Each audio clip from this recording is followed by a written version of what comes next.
Olá, pessoal, tudo bem com vocês? Vamos iniciar a nossa disciplina Administração Pública Brasileira. Eu sou Gago, em algumas palavras eu vou dar uma rateada, eu vou engolir algumas letras, por outras vezes eu vou engolir até a frase inteira, mas isso acontece.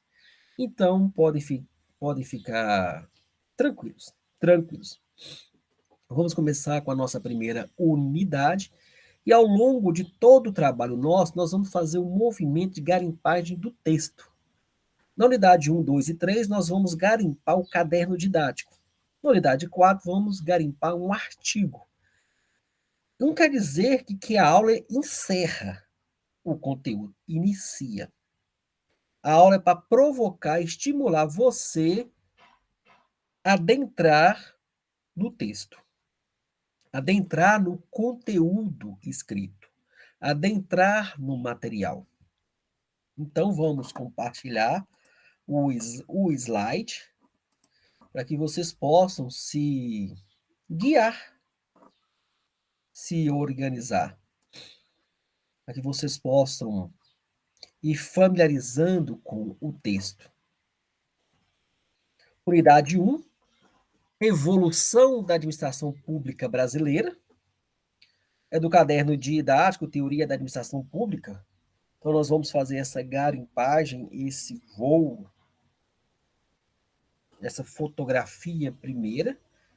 Ou seja, a evolução da administração pública brasileira.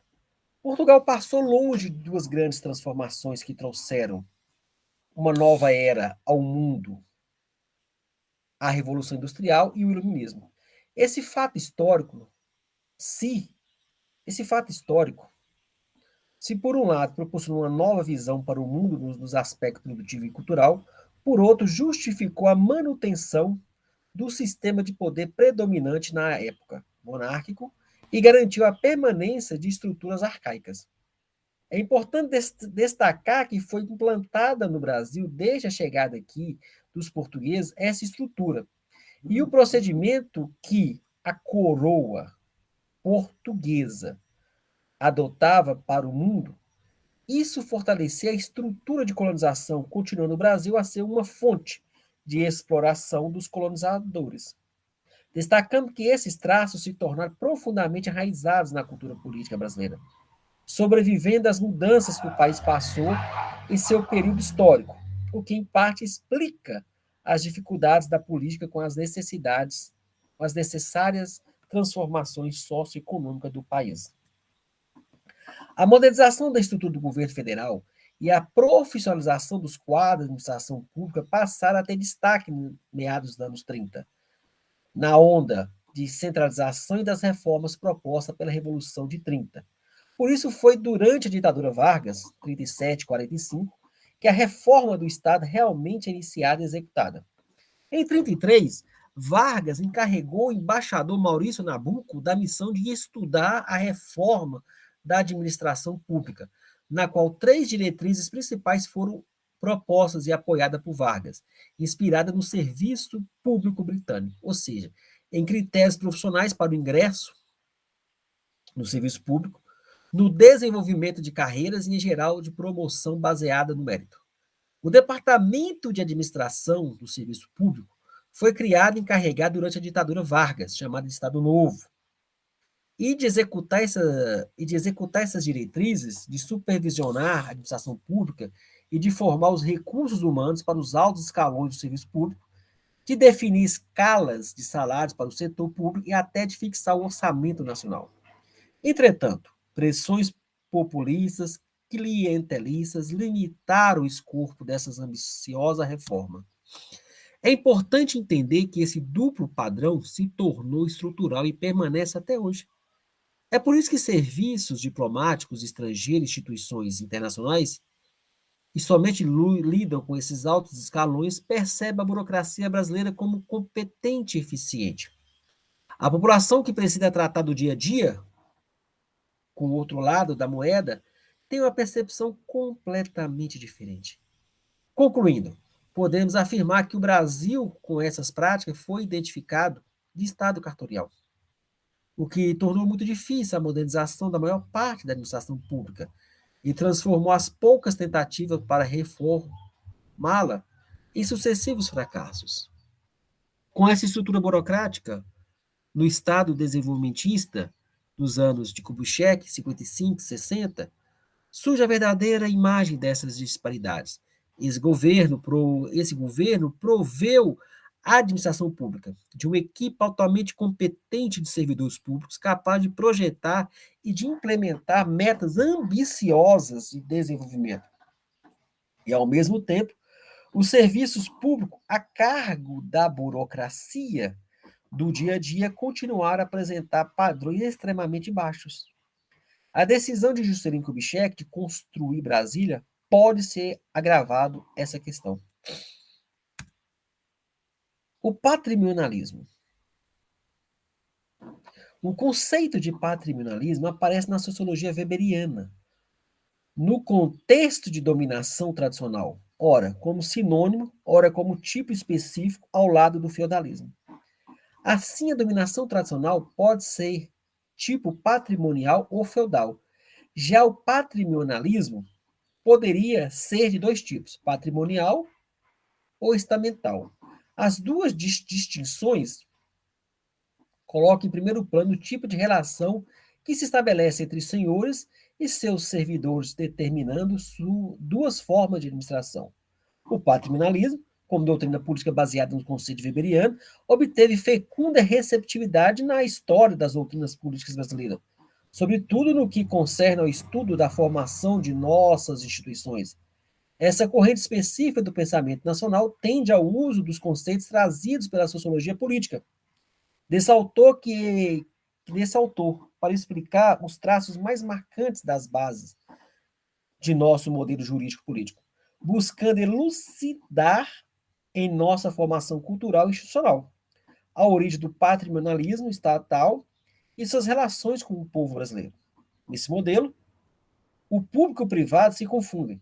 Nele existe a corrupção, o clientelismo e o nepotismo. No caso brasileiro, podemos comentar que o patrimonialismo é uma herança do período colonial, que se aprofundou na República Velha e ainda não foi superado. O modelo gerencial tornou-se a saída para superar os entraves burocráticos e modernizar a gestão. Eficiência e qualidade na prestação de serviço se tornaram palavras de ordem no Brasil. A reforma teve início em 1995 no governo de Fernando Henrique, mas ainda está aquém da expectativa de sua criação. A gestão público-burocrática veio substituir as formas patrimonialistas de gestão e ganhou importância em função da necessidade de maior previsibilidade e de precisão no tratamento das questões organizacionais. Apresenta-se como reação ao nepotismo e ao subjetivismo que tiveram lugar nos primeiros anos da Revolução Industrial. Max Weber estudou a burocracia como forma superior da organização social e de dominação racional legal, sendo por muitos considerado o principal porta-voz da ideia de a burocracia ser capaz de levar as organizações a atingir maiores graus de eficiência. Tal associação, entretanto, não é enfática no sentido de estabelecer uma relação consolidada entre burocracia e eficiência. Frisemos de antemão que Weber trabalhou com uma sociologia política e suas categorias, e não com teoria das organizações. Weber foi pioneiro a apontar o afastamento entre políticos e burocratas do Estado moderno, tipos ideais polares. Todavia, ressaltamos que a posição de Weber, baseada numa perspectiva histórica de descrição da realidade e de ênfase na estrutura formal, não se presta a definições sobre eficiência em sentido restrito. O tipo ideal é utilizado com propósitos comparativos e não é definidor ou determinante de uma condição de eficiência acusação imposta a Weber. A visão neoliberal. Para os neoliberais que rejeitaram o modelo weberiano original, a burocracia pública tem uma imagem fundamentalmente negativa. O neoliberalismo não comunga com a visão de que a burocracia é perniciosa, enfatizando que os burocratas procuram maximizar seus interesses e utilidades, como qualquer agente econômico. Essa visão acaba fazendo com que a burocracia opere sempre na produção de uma quantidade de serviço menor do que a esperada pelo legislativo, não importando o sistema de incentivo ao qual está submetida. Esse sistema relaciona o patrimonialismo, o modelo burocrático e o modelo gerencial. Surgiu para impor ideias de impessoalidade e racionalismo para a gestão pública. No Brasil surgiu uma criação do Departamento Administrativo de Serviço Público, no governo de Getúlio Vargas. Com isso, o excesso de burocracia tornou o Estado mais lento e ineficiente. Por outro lado, o modelo gerencial foi a saída encontrada para superar os entraves burocráticos e modernizar a gestão. Eficiência e qualidade na prestação de serviço se tornaram palavras de ordem. No Brasil, a reforma teve início em 95, com o governo Fernando Henrique, mas ainda está aquém das expectativas de sua criação. Estrutura e função da administração pública. A administração pública deve estar estruturada e organizada no sentido de desempenhar suas funções, conforme as demandas prioritárias e de sua competência, bem como delegar para a sociedade civil as demandas que são identificadas para esse segmento e ainda propor e criar estruturas complementares que possam contribuir com o Estado no desenvolvimento de suas competências. A administração direta e a administração indireta na atividade pública, também é importante o entendimento do outro componente dessa estrutura pública, no contexto da gestão das questões que envolvem os governos, nas suas diversas esferas nacionais, estaduais e municipais. Temos, nesse caso, as autarquias, que são pessoas jurídicas de direito público, criada para a prestação de serviço público, contando com um capital exclusivamente público. Como autarquia, há vários modelos e exemplos no país, e podemos citar estes: Instituto Nacional de Seguro Social, Instituto Nacional de Colonização e Reforma Agrária, Instituto Brasileiro do Meio Ambiente e dos Recursos Naturais Renováveis, Instituto Nacional de Propriedade Intelectual, Banco Central, fiscaliza as demandas institucionais financeiras, Conselho Administrativo de Defesa Econômica. A administração direta e a administração indireta na atividade pública também é importante o entendimento de outro componente, como nós já havíamos falado. As autarquias apresentam suas características próprias e administram suas estruturas e competências de maneira autônoma. Elas possuem autonomia administrativa e têm liberdade para gerir suas atividades. As autarquias apresentam suas características próprias. Elas possuem autonomia administrativa e têm liberdade para gerir suas atividades. As agências reguladoras são espécies do gênero autarquia, assim possuem as mesmas características, exceto pelo fato de submeterem a um regime especial. Elas têm por finalidade a regulamentação, controle e fiscalização da execução do serviço público transferido ao setor privado. As principais agências reguladoras de regime especial existentes no Brasil e suas competências e obrigações estão ainda definidas. Agência Nacional de Energia Elétrica, Agência Nacional de Telecomunicação, Agência Nacional de Petróleo, Agência Nacional de Saúde, Agência Nacional de Vigilância Sanitária, as agências executivas. As empresas públicas representam também boas possibilidades de apoio ao Estado na implementação de suas ações. Essas empresas são pessoas jurídicas de direito privado, criadas para a prestação de serviço público ou para a exploração de atividade econômica, contando com capital exclusivamente público e constituídas sob qualquer modalidade empresarial. A descentralização do serviço público só se faz por delegação, só transfere a execução do serviço público.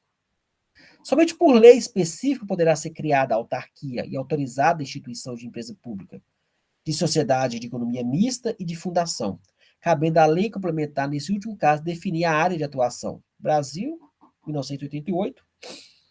A sociedade de economia mista, temos ainda a sociedade de economia mista, no contexto de estruturas apoiadoras do Estado. Seu conceito está assim definido. São pessoas jurídicas de direito privado criadas para a prestação de serviço público ou exploração de atividade econômica, contando com capital misto e constituído sob a modalidade de sociedade anônima. A descentralização do serviço público só se faz por delegação. Só transfere a execução do serviço público. A eficiência na administração pública. A eficiência é um termo conceitual de uso frequente, tanto no meio empresarial quanto na gestão pública. Seu significado está sempre relacionado com planejamento seguro sobre alguma atividade a ser desenvolvida ou produto a ser criado. Eficiência. Segundo os conceitos mais difundidos, eficiência está ligada ao melhor uso dos recursos da organização, de forma a obter seu produto ou serviço. A efetividade, por sua vez, sinaliza o êxito do programa e é focada em seus resultados, como são avaliados por meio de avaliações de efeito. Além disso, a qualidade do serviço pode ser estimada por meio de medidas relacionadas com a satisfação dos usuários. Além disso, a conceituação de eficiência na literatura é acompanhada de definições diferenciadoras e complementares de eficácia e efetividade. Para Mota, por exemplo, eficiência refere-se ao cumprimento de normas e à redução de custos. Sua utilidade é verificar se um programa público foi executado de maneira mais competente e segundo a melhor relação custo-resultado. Eficácia refere-se ao alcance de resultados e à qualidade dos produtos servidos sua utilidade. É verificar se os resultados previstos foram alcançados em termos de quantidade e qualidade. A efetividade, por sua vez, refere-se ao efeito da decisão pública e sua utilidade. É verificar se o programa e sua utilidade é verificar se o programa responde adequadamente às demandas, aos apoios, às necessidades da comunidade. Em outras palavras, avaliar a eficiência é saber como aconteceu. A eficácia, o que aconteceu. A efetividade, que diferença faz. Em outras palavras, avaliar eficiência é saber como aconteceu. Eficiência, como aconteceu. Eficácia, o que aconteceu. Efetividade, que diferença faz. A eficácia da gestão pública. É importante destacar que a relação da eficácia com a implementação de políticas públicas são conceitos distintos, mas complementares. Um define como determinada tarefa é realizada, conforme seu planejamento, e o outro se refere à parte fundamental dessa mesma política, que é o encaminhamento satisfatório de determinada demanda da sociedade. Toda organização deve ser analisada sob o escopo da eficácia. O que é o escopo da eficácia? O que aconteceu? E da eficiência. Saber como aconteceu. Ao mesmo tempo, eficácia é uma medida normativa do alcance dos resultados, enquanto eficiência é uma medida normativa da utilização dos recursos nesse processo. Pessoal, muito obrigado. Estamos simplesmente iniciando a nossa disciplina. Estamos hoje, nesse momento, com a unidade 1, sabendo que há muito o que fazer. Então, convido você a fazer um mergulho que significa estudar o material. Aprofunde nele. Participe dos fóruns. Participe. Estude o texto. Estude teoricamente, mas observe. Observe o espaço público. Observe a esfera pública. Procure identificar o que você está lendo com seu mundo vivido. Pessoal, muito obrigado e até a próxima.